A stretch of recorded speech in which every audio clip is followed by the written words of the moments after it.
ब्रह्मशास्त्र इति साधयो कपि मन कीन विचार। जो न ब्रह्म सर मान्यो महिमा मिटे अपार। तब मेघनाथ ने ब्रह्म शास्त्र हाथ में लिया तो हनुमान जी ने मन में विचार किया कि यदि मैं इस ब्रह्म बाण को न मानूंगा तो इसकी अपार महिमा मिट जाएगी। मेघनाथ ने हनुमान जी को ब्रह्म बाण मारा। तब गिरते समय भी हनुमान जी ने सेना का संहार किया। जब मेघनाथ ने जाना कि बानर मूर्छित हो गया तो उन्हें नागफांस में बांध ले गया। हे पार्वती सुनो, जिसका नाम जपकर ज्ञानी मुक्त हो जाते हैं उस प्रभु का दूत कहो कैसे किसी के बंधन में आ सकता है। उसने तो अपने स्वामी के कार्य के निमित्त अपने आप को बांधाया। बानर को बांधा दे जानकर राक्षस दौड़ आए और तमाशा देखने और खेलने के लिए सभा में ले आए। रावण की सभा हनुमान जी ने देखी, जिसकी प्रभुता कही नहीं जाती। देवता और दिक्पाल विनय पूर्वक रावण की भक्ति को देख रहे हैं, परंतु उसके ऐसे प्रताप को देख कर के भी हनुमान जी के मन में ऐसे शंका नहीं हुई कि जैसे सर्पों से गरुड़ निशंक रहता है। कपहि बिलोक दसानन बेहसि कहा दुर्वाद। सुतवद सुरत कीन पुने उपजा हृदय विषाद। तब हनुमान जी की ओर देखकर रावण हंसा और कुछ दुर्वचन कहा, परंतु पुत्र का मरण स्मरण आ जाने से उसके हृदय में संताप पैदा हो गया। रावण कहने लगा, हे वानर, तू कौन है? किसके बल से मेरे का विनाश कर दिया? सठ तुझको बिल्कुल निडर देखता हूँ, सो क्या तूने मेरा नाम कभी नहीं सुना है? तूने ऐसा अपराध किस अपराध से राक्षसों को मार डाला? ऐसे रे मूर्ख, क्या तुझे प्राणों का भय नहीं? तब हनुमान जी ने कहा, रे रावण सुन, जिस ब्रह्मा के बल से माया रचना करती है और जिसके बल से ब्रह्मा विष्णु महेश ये जगत को रचते पालते और संहार करते हैं, जिसके बल से शेष जी अपने सिर पर वन और पर्वतों सहित ब्रह्मांड को धारण किए हुए हैं, तथा जो देवताओं की रक्षा करने को और तुम्हारे समान सठों को सिखाने के लिए अनेक शरीर धारण करते हैं, जिन्होंने शिवजी के कठिन धनुष को तोड़कर तेरे सहित राजाओं के दल का मदचूर किया, और जिन्होंने खरदूषण और तीसरा और बाली आदि अनेक शक्तिशालियों का वध कर डाला है।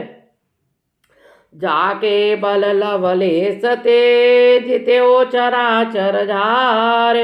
तासु दूत मैं जाहे के हरे आने ओ प्रिय नार। और जिनके लवलेश बल से सूने समस्त चराचर जगत को जीता है, उसी परमात्मा का मैं दूत हूँ कि जिसकी प्यारी स्त्री सीता को तू हर लाया है। मैं तेरी प्रभुता को जानता हूँ कि अब सहस्त्राबाहु के साथ तुझे युद्ध करना पड़ा था, बाली से भी लड़कर तूने यश पाया था। यह सुनकर रावण ने उसी हंसी में उड़ा दिया। मुझको भूख लगी थी, इस कारण फलों को खाया और वानर स्वभाव से वृक्षों को तोड़ा है। हे स्वामी, देह सबको प्यारी है, परंतु कुमार्गामी राक्षस मुझे मारने लगे। जिन्होंने मुझे मारा उनको मैंने भी मारा। इस पर तुम्हारे पुत्र ने मुझे बांधा, परंतु मुझे अपने बांधे जाने की कुछ भी लाज नहीं आई। मैं अपने स्वामी का कार्य करना चाहता हूँ। हे रावण, मैं हाथ जोड़कर विनती करता हूँ, अभिमान छोड़कर मेरी शिक्षा सुनो।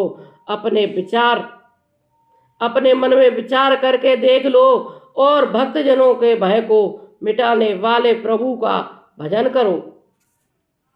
जिनके भय से काल भी डर जाता है और जो देवता दैत्य एवं सारे चराचर को खा जाता है, उससे कभी बैर न करो तथा मेरे कहने से सीता जी को दे दो।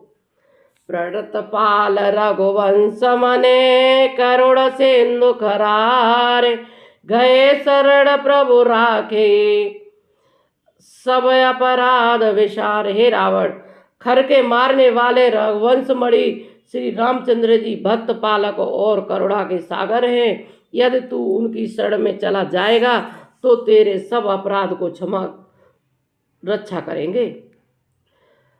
राम जी के चरण कमलों को हृदय में धारण कर लंका में अचल राज्य करो। महामुनि पुलस्त्य को यश निर्मल चंद्रमा के समान है, उस कुल में तुम कलंक के समान न बनो। मद और मोह को त्याग देख लो कि राम नाम के बिना बाड़ी शोभा नहीं देती है। हे रावण, जैसे स्त्री सब अलंकारों से अलंकृत हो परंतु वस्त्रों के बिना शोभा नहीं पाती है, जो राम जी के विमुख है उसको संपदा और प्रभुता पाने पर के बराबर है, पाने पर भी न पाने के बराबर है। जहाँ सजल सोते वाली नदी नहीं, वहाँ वर्षा हो जाने के बाद जल सूख जाता है। हे रावण सुन, राम जी ने विमुख रहने वालों को कोई भी रक्षा नहीं कर सकता। राम जी के विमुख रहने वालों की कोई रक्षा नहीं कर सकता। हजार शिव जी, ब्रह्मा जी, विष्णु तो तुझे नहीं रख सकेंगे यदि रघुनाथ जी से तेरा बैर होगा तो। मोह मूल बहु शूल प्रद, त्याग हो तुम अभिमान, भजाओ राम रघुनाथ है कृपा सिंधु भगवान। हे रावण, मोह के मूल कारण और अत्यंत दुख देने वाले अभिमान को तुम छोड़कर कृपा के सागर भगवान श्री राम जी का भजन करो। यद्यपि हनुमान